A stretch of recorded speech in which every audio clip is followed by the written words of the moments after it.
బాడీకి హార్మ్ చేసే సబ్స్టెన్సెస్ ఉన్నాయని ఎంతమందికి తెలుసు? పెయిన్ కిల్లర్ టాబ్లెట్స్ వేసుకోవద్దన్నారు కదా అని చెప్పి ఇంజెక్షన్స్ చేయించుకుంటున్నాం అని అనుకునే వాళ్ళందరికీ దయచేసి ఈ వీడియో చూడండి. This is for you. Hello Sudheer sir, ఎలా ఉన్నారు? హాయ్ అండి, నమస్తే. బాగున్నాను. What it sir? సరే, ఇప్పుడు ఈ కార్టిలేజ్ పెరగడము, గుజ్జు పెరగడం అనేది టాబ్లెట్స్ తో కూడా సాధ్యమా, or is it happening only because of the PR? 100% సాధ్యం కాదు టాబ్లెట్స్ తో. ఎందుకు? ఆ టాబ్లెట్సే పెంచేటట్టుంటే ఈ నీ రిప్లేస్మెంట్ సర్జరీలు ఎందుకు వస్తాయి, ఈ పిఆర్పీలు ఎందుకు వస్తాయి? అవసరం లేదు కదా. టాబ్లెట్ వేసుకో, పెంచుకో. బాడీలో ఏ పార్ట్లను కూడా టాబ్లెట్స్తో పెంచలేము. కానీ బాడీలో బ్లడ్లో ఉన్న ఈ స్పెసిఫిక్ సెల్స్ వల్ల గ్రోత్ పాసిబిలిటీ ఉంది. అన్ని చోట్ల చేయలేము. బాడీలో ఎక్కడంటే అక్కడ వేసి అక్కడ గ్రో చేయలేము. కొన్ని ప్రూవన్ పార్ట్స్ ఉన్నాయి. అవి జాయింట్స్ ఫస్ట్. స్కిన్కి కూడా చేస్తారు. స్కిన్ రింకిల్స్ ఉండే హెయిర్కి చేస్తారు. హెయిర్ గ్రోత్, హెయిర్లో నీకు బట్టతల ఉన్న వాళ్ళకి చేస్తారు. ఎందుకు చేస్తారు? గవర్నమెంట్ పర్మిషన్స్ కూడా ఇచ్చింది. ఎందుకు చేస్తారు? గ్రో చేస్తాయి. హెయిర్ని గ్రో చేస్తాయి. ఏం చేస్తాయి? ప్లేట్లెట్స్ మీద ఉన్న గ్రోత్ ఫ్యాక్టర్స్. సో ఈ థియరీని నువ్వు ఏదో సర్జరీ చేయాలన్న తహతాతో, సర్జరీ ఎక్కడ తగ్గిపోతున్న భయంతో ఇది పెరగదు పెరగదు పెరగదు అనడం అది పెద్ద నేరం. ఎందుకంటే మెడికల్ బుక్స్లో చెప్పేది ప్లేట్లెట్స్ మీద ఆల్ఫా గ్రాన్యూల్స్ ఉంటాయి, ఆల్ఫా గ్రాన్యూల్స్ మీద గ్రోత్ ఫ్యాక్టర్స్ ఉంటాయి. అది ఎంత సత్యమో కార్టిలేజ్ కూడాను పిఆర్పి వల్ల పెరగడం అన్నది అంత సత్యం. సార్, న్యాచురల్ గా జాయింట్స్ మధ్యలో ఉన్న కార్టిలేజ్ అరిగితే నొప్పి వస్తుంది అనే యాంగిల్లో మనం మాట్లాడుకుంటున్నాము. అది షోల్డర్ కావచ్చు, నీ కావచ్చు. పిఆర్పి చేయడం వల్ల ఇండ్యూస్ చేసినటువంటి గ్రోత్ ఫ్యాక్టర్స్ తో గ్రో అయిన కార్టిలేజ్ లాంజిటివిటీ ఎంతకాలం ఉంటుంది సార్? ఎంతకాలం మీరు పెట్టుకుంటే అంతకాలం. అంటే ఇంకా లైఫ్ లాంగ్ వన్స్ పిఆర్పి చేయడం స్టార్ట్ చేస్తే చేయించుకుంటూ ఉండాలా? No no no no see అదే కదా ఇక్కడ తప్పు ఏంటంటే, కార్టిలేజ్ అరిగిపోవడం వల్ల, బోన్ అక్కడ రాసుకోవడం వల్ల, అక్కడ సైనోవియల్ ఇన్ఫ్లమేషన్ రావడం వల్ల మీకు నొప్పి వస్తుంది. ఇది అందరికీ తెలిసింది. సో ఇప్పుడు మనం ఏం చేస్తున్నాం? మూల కారణం కనుక్కున్నాం. ఏంటి? కార్టిలేజ్ తగ్గిపోయింది. సో కార్టిలేజ్ తగ్గిపోతే, కార్టిలేజ్ నువ్వు పెంచావంటే నీకు సైనోవియల్ ఇన్ఫ్లమేషన్, ఆ రబ్బింగ్, ఫ్రిక్షన్ వల్ల జరగకుండా యాంటీ ఇన్ఫ్లమేటరీ ఎఫెక్ట్ వస్తుంది. అక్కడ జాయింట్లో కార్టిలేజ్ గ్రోత్ వల్ల, కార్టిలేజ్ రీమోడలింగ్ వల్ల మీకు ఆ జాయింట్ బెటర్ అవుతుంది. ఇది మెయింటైన్ చేసుకోవాలా. ఏ ట్రీట్మెంట్లో అయినా కానీ రూల్స్ అండ్ రెగ్యులేషన్స్ ఉంటాయి. తప్పకుండా మెయింటైన్ చేసుకోవాలా.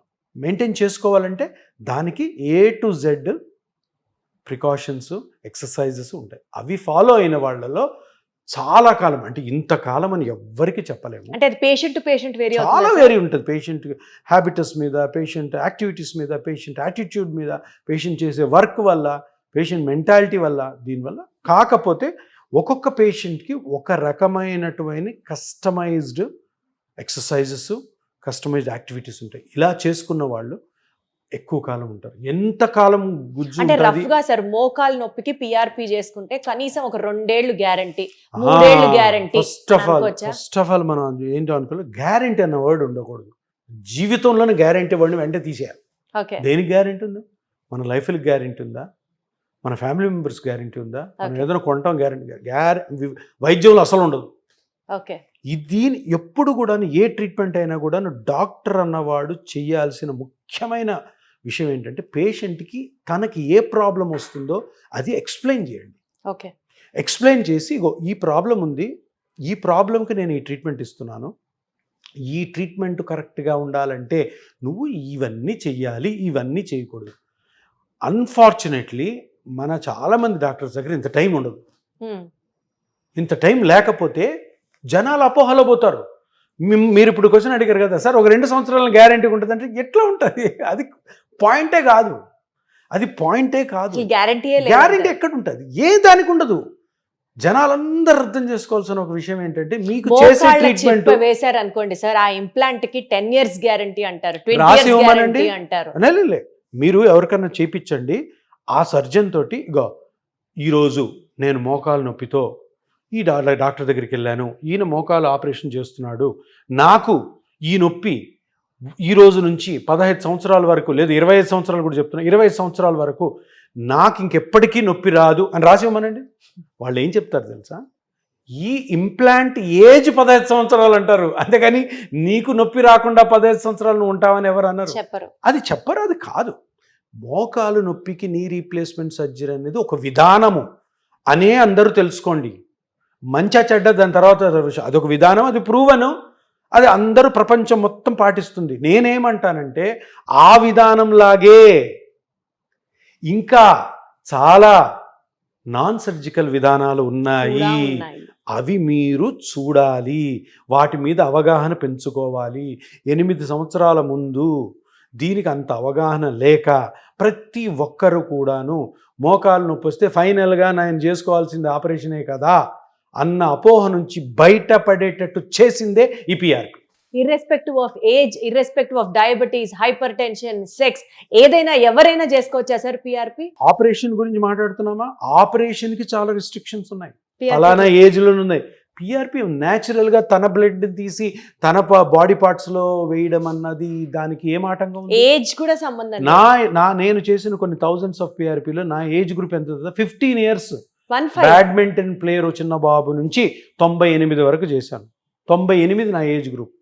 నా దగ్గర 15 to 25 ఒక దగ్గర 7-8 వేల మంది ఉంటారు. 15 to 25, 15 నుంచి 25 సంవత్సరాలు. ఎక్స్ట్రీమ్ ఏజ్కి వెళ్తున్నాను. 90 to 98 1000 మంది ఉన్నారు. అందరూ ఉన్నారు. నేను ఒక పేషెంట్కి 2018లో 95 years ఆయనకి, వైజాగ్ ఆయనకి చేశాను. ఆయనకి ఇప్పుడు ఏజ్ ఎంత ఉంటుందో చూసుకోండి, 8 years చేసుకోండి, అక్కడ నుంచి 7 years 100 బాగున్నారు. ఇప్పటికి ఫోన్ చేసి మాట్లాడతారు మాతో. సూపర్.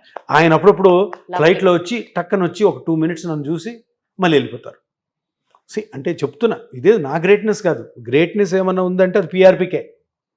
పిఆర్పి మీద చాలా అపోహలు ఎందుకు వస్తున్నాయంటే తట్టుకోలేకుండా అభద్రతాభావంతో చేస్తున్న ఒక ప్రోపగాండా తప్ప PRP is a wonderful thing. అంటే వండర్స్ చేస్తుందని కాదు, ప్రతి ఒక్కరు అర్థం చేసుకోవాల్సిందంటే సర్జరీకి ప్రత్యామ్నాయంగా ఒక ఇంజెక్షన్తో చేసే న్యాచురల్ ట్రీట్మెంట్ ఉందని బయట చెప్పడమే నా ఉద్దేశం. అండ్ అది చాలా సక్సెస్ అయింది. ఇప్పటికీ చాలా మంది నమ్ముతున్నారు, చాలా మంది బాగున్నారు. ఏది బ్లడ్కి సంబంధించని ఏ జబ్బు ఉన్నా చేసుకో. బ్లడ్లో కొన్ని అబ్నార్మల్ సెల్స్ ఉండే డిసీజెస్ ఉన్నాయి, వాటిలో కొంచెం జాగ్రత్తగా ఉండాలి. Otherwise BP, sugar, kidney, liver, any disease, treat అయిపోయిన క్యాన్సర్స్ కూడా చెప్పు. క్యాన్సర్ యాక్టివ్గా ఉండకూడదు, ట్రీట్ అయిపోయి అంత క్లియర్ అయిపోతుంది చూడు, వాళ్ళకు కూడా చూద్దాం. ఎందుకంటే క్యాన్సర్ ట్రీట్ అయిపోయిన తర్వాత పెద్ద ఆపరేషన్స్ జనరల్గా చేయించుకోరు, రిస్క్ కూడా ఎక్కువ ఉంటుంది. వాళ్ళు ఇమ్యూనిటీ తక్కువ ఉంటుంది, బ్లీడింగ్ అవుతుందని, ఇంప్లాంట్స్ సరిగ్గా సెట్ కావాలి. వాళ్ళలో కూడా క్యాన్సర్ ట్రీట్ అయిపోయి క్లియర్ అయిపోయి ఉంటుంది చూడండి, వాళ్ళు కూడా హ్యాపీగా చేసుకోవాలి. So 100% safe, 100% efficient, very much alternative to the surgery. And shoulder pain, knee pain, spine pain, back pain, A pain కైనా సరే, tendon pains, ligament pains, any pains, బర్సా pains, ఏది ఏమైనా సరే, you can immediately, undoubtedly close your eyes and seek the doctor's help here. Dr. Sudhir garu is always there to help you. So don't forget to just have a visit. Pain తో గనుక మీరు బాధపడుతున్నట్లయితే your next step should be towards Epion. Thank you so much, sir.